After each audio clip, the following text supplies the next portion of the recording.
루이 15, 16세가 왕위에 있던 17, 18세기의 프랑스 귀족사회는 말 그대로 동물의 왕국이었습니다. 백성들은 제대로 먹지도 입지도 못하던 상황에서 왕족들과 귀족들의 향락은 끝을 모르고 행해졌다고 하죠. 결국 이러한 상류층들의 향락은 프랑스 혁명의 주요한 원인 중 하나가 되었습니다. 당시 프랑스 상류층들은 단순히 돈을 많이 쓰고 상상도 안 될 수준의 사치를 부리는 것을 넘어서서 지금의 관점에서는 인륜을 저버리는 것이 아닌가 싶은 행동들도 서슴지 않았습니다. 처음에 살롱에 모여 시작된 사교 파티는 점점 더 문란해져 정부를 물색하거나 하룻밤 파트너를 물색하는 기회로 변질되었죠. 물론 공식적으로 그랬다는 것은 아니지만 참여하는 귀족들은 공공연히 그 사교 파티의 목적을 알고 있었습니다. 이러한 귀족들의 문화는 점점 더 퍼져나가 종국에는 혼인관계 외에 정부를 두는 것이 귀족에게는 마치 당연한 것처럼 여겨졌습니다.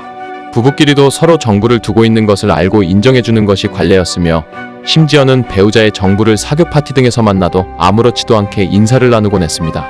자신의 배우자 외에 주기적으로 잠자리를 나누는 상대가 있다는 것이 부끄러운 줄도 모르고 귀족들의 특권인 양 여겨졌죠. 어중이 떠중이 귀족들만 그랬던 것이 아닙니다. 루이 15세는 여러분이 마담 퐁파두르라고 흔히 알고 계시는 잔 앙투아네트 푸아송을 정부로 두고 있었죠. 그녀는 훗날 왕의 정부를 의미하는 대명사와도 같은 이름이 되었죠.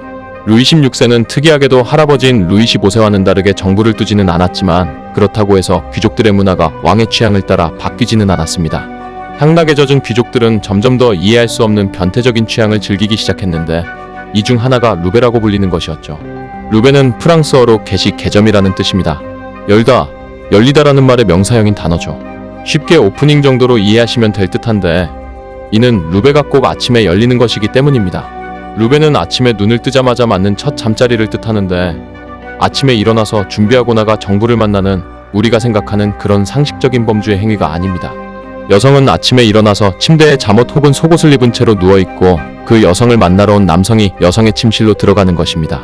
여성이 잠에서 깨어 침대에서 나오는 모습을 보는 것부터가 루베의 시작입니다. 남성이 보는 앞에서 잠옷을 벗고 목욕을 할 뿐만 아니라 머리를 말리고 화장을 하며 옷을 갖춰 입는 것까지 여성이 준비하는 모든 과정을 남성은 방 안에 앉아서 하나도 놓치지 않고 모두 지켜보죠.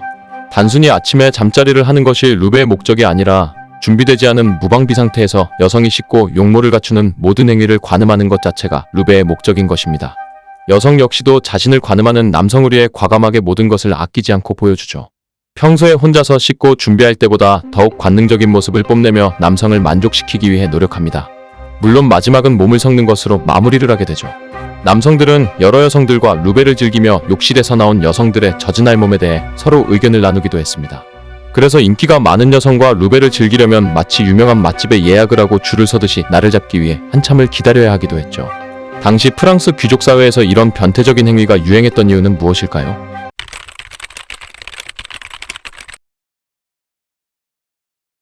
루베 유행의 시작점에는 귀족사회의 사치와 향락의 대명사로 불렸던 루이 16세의 왕비 마리 앙투아네트가 있었습니다.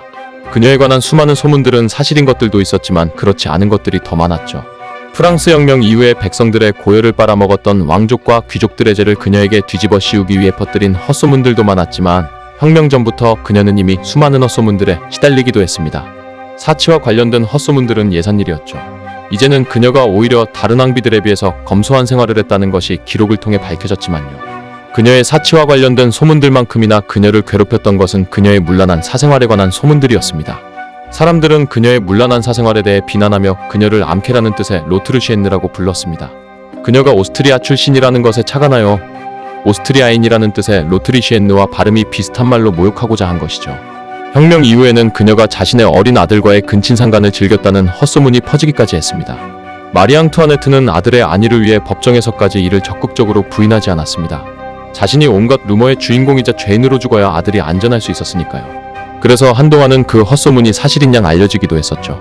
남편인 루이 16세가 결혼 후 아주 오랫동안 남자구실을 하지 못했던 점이 그녀의 사생활과 관련된 소문들에 더 불을 지폈죠. 이 중 하나가 바로 루베에 관련된 소문이었습니다. 한창 혈기왕성한 나이에 그녀가 남자구실을 하지 못하는 남편 때문에 수많은 남자들을 침대로 불러들인다는 소문은 이전부터 파다했습니다. 그런데 이제는 하다하다 매일 아침 자신의 침실로 고관대작들을 불러들여 자신의 준비되지 않은 모습과 알몸을 관음하게 하고 그런 행위를 통해 성적 만족을 느낀다는 소문이 퍼지게 된 것이죠. 사람들은 마리 앙투아네트가 했다고 알려진 이 행위를 루베라고 이름 붙였고 이것이 귀족사회 전반에 유행하게 된 것입니다. 당시 마리 앙투아네트는 그녀의 행실과는 별개로 귀족 사회에서는 트렌드세터로 통했습니다. 그녀와 관련된 소문들을 들은 귀족들은 항상 그녀에게 손가락질하고 욕하기 바빴지만 뒤로는 그녀가 하는 모든 것을 흉내내기에 급급했죠. 그녀의 패션, 취미, 취향 등 모든 것들을 말입니다. 그녀를 상징하는 과할 정도로 크고 화려한 머리 장식과 몸매의 곡선을 강조하는 드레스 스타일 등은 귀족 사회 전반에 엄청난 유행을 몰고 왔고 훗날 로코코 양식의 패션을 대표하는 요소로까지 인정받게 됩니다. 그녀는 단순히 프랑스 내에서만 유행을 선도하는 사람이 아니었습니다. 프랑스 귀족들 사이에서 유행하게 되면 그것은 주변국을 거쳐 유럽 전역으로 퍼져나가곤 했죠. 어처구니 없게도 루베 역시 똑같은 과정을 거쳐 유럽 전역으로 퍼져나가게 됩니다. 실제로 마리 앙투아네트가 즐겼던 행위인지 확실치도 않은 천박하고 변태적인 문화가 밑도 끝도 없이 유럽 귀족 사회에 퍼져버린 것입니다. 특히나 그녀의 고향인 오스트리아와 영국에서 루베가 큰 인기를 끌었는데 많은 귀족 부인들이 밖에서는 옷에 가려져 뽐내지 못했던 자신들의 몸매를 루베를 통해 뽐내며 남성들의 인정을 받고자 하는 경우가 많았다고 합니다. 귀족 부인들의 루베에는 수십 명의 남성들이 길게 줄을 서서 마치 유명한 공연을 보기 위해 기다리는 듯한 기이한 풍경이 펼쳐졌다고 하죠. 많은 귀족 남성들은 귀족 부인의 루베에 가기 위해 새벽같이 일어나서 귀족 부인들을 찾아 나섰고 정작 자신의 아내가 루베를 여는 것은 신경도 쓰지 않는 경우가 허다했다고 합니다.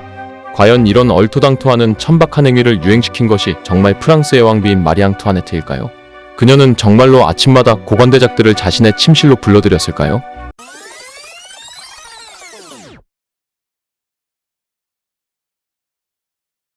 결론부터 말씀드리자면 그녀가 루베를 했다는 것은 명백한 거짓입니다.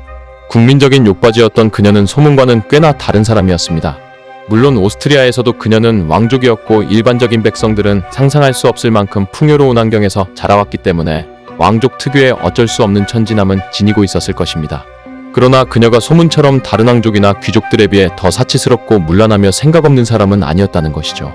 기록에 따르면 그녀가 사용한 왕실 재산은 다른 왕비들의 5분의 1 수준이었으며 그녀와 썸씽이 있었다고 소문이 난 남성들은 대부분 그녀의 헤어와 드레스 등을 책임지는 스타일리스트들이었죠. 그들이 왕비와 어떤 특별한 관계였다는 증거는 전혀 남아있지 않습니다. 사실 루베는 마리 앙투아네트가 즐긴다는 소문이 돌기 전부터 프랑스의 몇몇 귀족들 사이에서는 종종 일어나던 일입니다. 이래저래 문란한 생활을 즐기던 몇몇 귀족들이 단순히 성적인 행위를 통한 쾌락으로는 만족하지 못하고 성행위 이외의 관음적인 행위를 하는 변태적 취미를 가지게 되었을 뿐입니다. 이에 귀족 사회에서는 이런 행위로 인한 귀족들에 대한 도덕적 책임을 욕바지였던 마리 앙투아네트에게 뒤집어 씌운 셈이죠. 아이러니하게도 이 소문으로 인한 마리 앙투아네트에 대한 비난과는 별개로 귀족들은 그녀가 즐긴다는 이유만으로 이런 문란한 유행조차도 따라하기 급급했다는 것이 재미있는 점이네요.